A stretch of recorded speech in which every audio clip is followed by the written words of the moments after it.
સહકારથી સમૃદ્ધિ કાર્યક્રમમાં આપણી સૌની સાથે મંચ ઉપર ઉપસ્થિત ગુજરાત વિધાનસભાના અધ્યક્ષ શ્રી શંકરભાઈ ચૌધરી, મારા સાથી મંત્રી શ્રી રાઘવજીભાઈ પટેલ, શ્રી મુળુભાઈ બહેરા, શ્રી જગદીશભાઈ વિશ્વકર્મા, શ્રી મુકેશભાઈ પટેલ, ગાંધીનગર મહાનગરપાલિકાના મેયર શ્રીમતી મીરાબેન પટેલ, ગુજકો માસોલના ચેરમેન શ્રી દિલીપભાઈ સંઘાણી, ગુજરાત રાજ્ય સહકારી બેંકના chairman Shri Ajaybhai Patel, Gujarat cooperative milk marketing ફેડરેશનના ચેરમેન શ્રી અશોકભાઈ ચૌધરી, સહકાર સચિવ શ્રી સંદીપ કુમાર, આમંત્રિત સર્વે મહાનુભાવ, પ્રેસ મીડિયાના મિત્રો, સૌને મારા નમસ્કાર. થાક્યા બરોબર છો? તમે થાક્યા છો?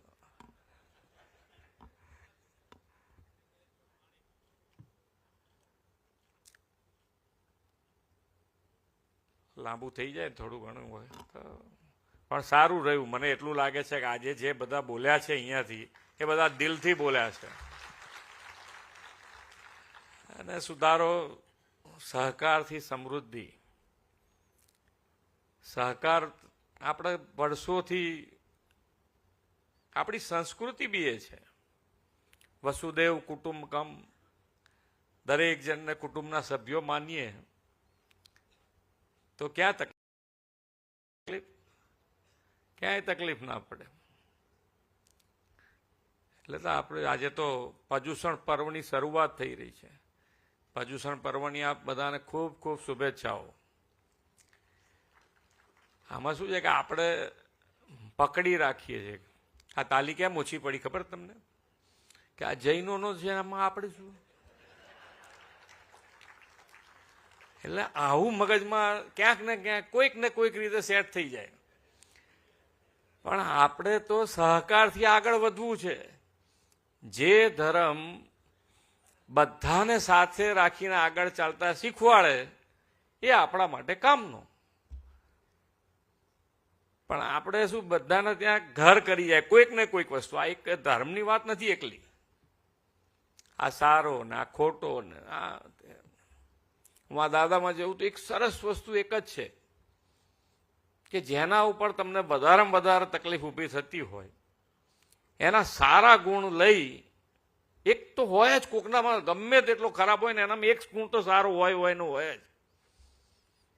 અને એ સારો ગુણ લઈને એની સાથે મિત્રતા વધારતા જાઓ. એની મેતે બધું સુધરતું જશે ધીમે ધીમે. પણ આપણે હામે આવી જવાની ટેવ તો દૂર કરવી જ પડશે. અને એ જ માન્ય વડાપ્રધાન શ્રી અમિતભાઈ જે આજે સહકારથી સમૃદ્ધિ એના ઉપર એ ધ્યેય પાર પાડવો છે આપણે. અને એ ધ્યેય પાર પાડવા માટે જ આટલી મથામણ થઈ રહી છે. લોકલ ફોર વોકલનો જે માન્ય વડાપ્રધાન શ્રી આહવાન કર્યું છે તો એ આની અંદર સૌ થાય એવું છે. સૌથી વધારે સૌ અનિમય થવાનું છે. સહકારથી સમૃદ્ધિમાં એ આવી જ જાય છે કે લોકલ ઉત્પાદન અને લોકલ ઉત્પાદનને વધુ ને વધુ એનો આગ્રહ રાખીને એનો ઉપયોગ કરીએ, એનો ઉપયોગ વધતો જાય, એની પાસેથી ખરીદી કરીએ તો એની મેતે વધવાનું છે. અને વિકસિત ભારત તરફ આપણે જ્યારે આગળ વધતા હોઈએ ત્યારે વિકસિત ભારત બનાવવું હશે તો વિકસિત ગુજરાત, અને વિકસિત ગુજરાત માટે પણ કંઈ 4 મોટા શહેરને વિકસિત બનાવી દઈશું તો આપણે વિકસિત થઈ જઈશું એવું થોડું છે. છેવાડાનો માનવી છે એને પણ મુખ્ય ધારામાં લાવવો પડશે. અને એ મુખ્ય ધારામાં આપણે લાવીશું ત્યારે જ આપણે સાચા અર્થમાં વિકસિત ગુજરાત અને વિકસિત ગુજરાતથી વિકસિત ભારત તરફ આગળ વધી શકીશું.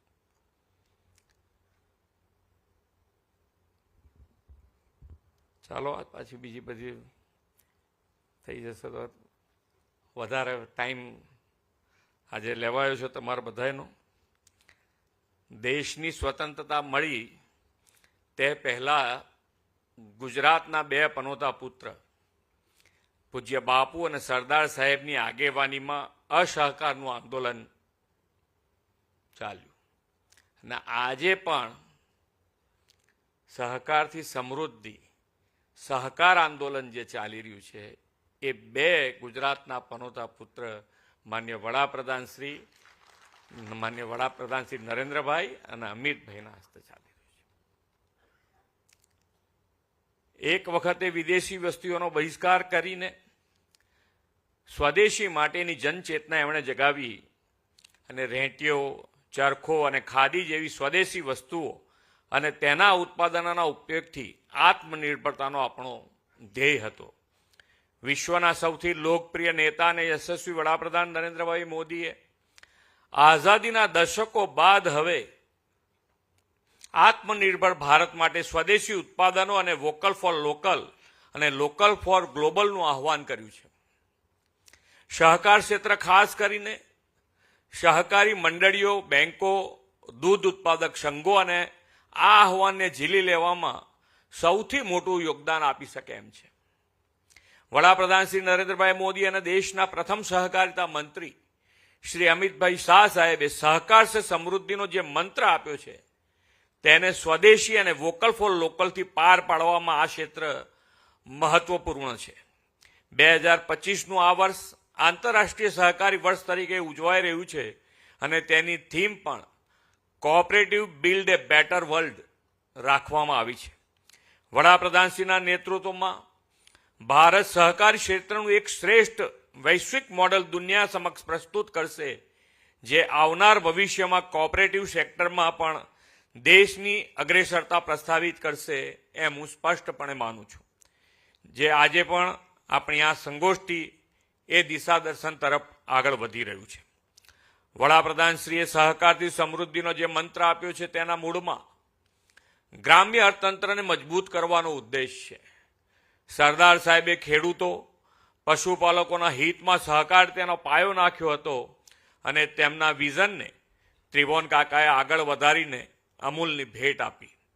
બદલાતી વૈશ્વિક પરિસ્થિતિમાં વોકલ ફોર લોકલથી સ્વદેશી ઉત્પાદનોને પ્રાધાન્ય આપવાનું ખૂબ અનિવાર્ય છે.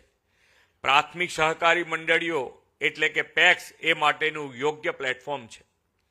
વડાપ્રધાન શ્રી નરેન્દ્રભાઈ અને આદરણીય અમિતભાઈ શાહના નેતૃત્વમાં દેશભરમાં પેક્સની રચના થઈ અને માત્ર ખેતી, પશુપાલન પૂરતી સીમિત ન રાખીને તેનો વ્યાપ પણ વધારવામાં આવ્યો છે.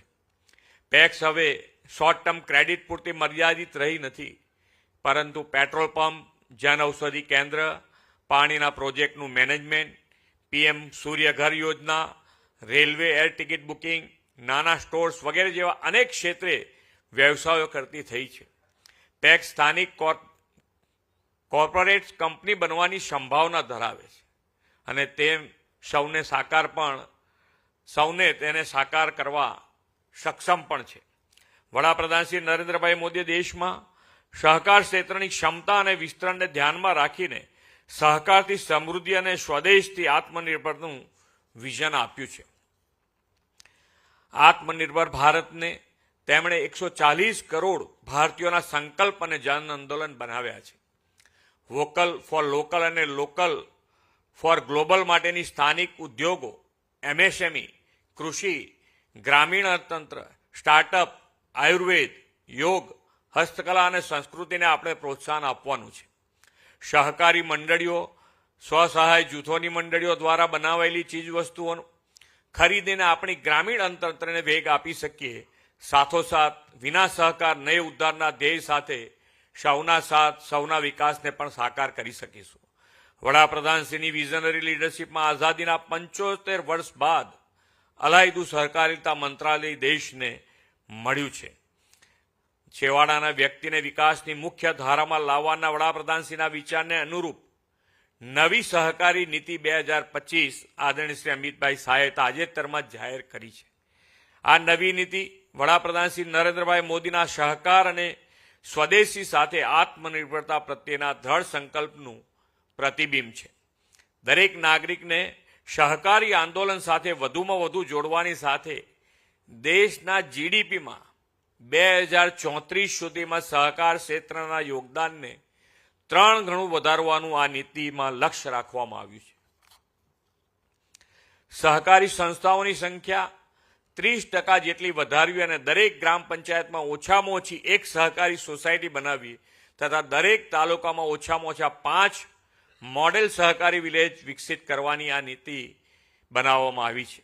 વડાપ્રધાન શ્રી નરેન્દ્રભાઈ હંમેશા સમય કરતાં 2 કદમ આગળ ચાલનારા વિઝનરી લીડર છે. આ વર્ષે સરદાર સાહેબની 150મી જન્મ જયંતિનું વર્ષ છે અને સરદાર સાહેબ ત્રિભુવન કાકાના સહયોગથી સહકારિતાનું ફલક વિકસાવેલું છે. દેશમાં આટલા મોટા પાયે સહકારી ક્ષેત્ર વિસ્તરી રહ્યું છે એટલે તાલીમબદ્ધ મેન પાવર પણ જોઈશે. આ માટે સહકારી ક્ષેત્રના પદ્ધતિસરના મેનેજમેન્ટ, રિસર્ચ અને સહકાર ક્ષેત્રના ઉચ્ચ સ્તરીય અભ્યાસ માટેનું આગોતરું આયોજન પણ વડાપ્રધાનશ્રીએ ત્રિભુવન સહકારી યુનિવર્સિટી સ્થાપીને કરી દીધું છે. ગુજરાતના સહકારી ક્ષેત્રને તો શ્રી નરેન્દ્રભાઈ અને અમિતભાઈના નેતૃત્વ અને માર્ગદર્શનમાં 2-2.5 દાયકાથી લાભ મળી રહ્યો છે. વડાપ્રધાનશ્રીએ આ સ્વતંત્રતા દિવસે લાલ કિલ્લાની પ્રાચીર પરથી કહ્યું છે, દેશને નિર્ભરતાથી આત્મનિર્ભર કરવામાં ખેડૂતો કરોડરજ્જુ સમાન છે. ગયા વર્ષે ખેડૂતોને અનાજ ઉત્પાદનમાં અગાઉના તમામ રેકોર્ડો તોડી નાખ્યા છે. કૃષિ ક્ષેત્રે ભારતના વિકાસનો આધારસ્તંભ છે. કૃષિ નિકાસ ₹4 લાખ કરોડને વટાવી ગઈ છે. તેના પરથી જ દેશની વૈશ્વિક સ્પર્ધાત્મક અંદાજ આંકી શકાય છે. વડાપ્રધાનશ્રીએ વિકસિત ભારત 2047નો સંકલ્પ આપ્યો છે. આપણે પણ 2047માં વિકસિત ગુજરાતથી વિકસિત ભારતનું નિર્માણ કરવું છે. પરંતુ એ પહેલા 2035માં ગુજરાતની સ્થાપનાનો અમૃત મહોત્સવનો અવસર આપણને મળવાનો છે. આમાં સૌ સહકારી સંઘો આત્મનિર્ભર ભારત અને વોકલ ફોર લોકલનું દિશાદર્શન કરીને અગ્રેસર રહેવા આજથી સંકલ્પ કરે અને નવી સહકારી નીતિને ધ્યાનમાં રાખીને કોર્પોરેટ ક્ષેત્રની જેમ વિકાસ માટે લાંબા અને ટૂંકા ગાળાના લક્ષ્યો નિર્ધારિત કરીને દેશને આત્મનિર્ભર બનાવવામાં સૌ સાથે મળીને ગુજરાતને મોખરે રાખીશું એવા વિશ્વાસ સાથે વિરમું છું. ભારત માતા કી જય. વંદે માતરમ. જય જય ગરવી ગુજરાત.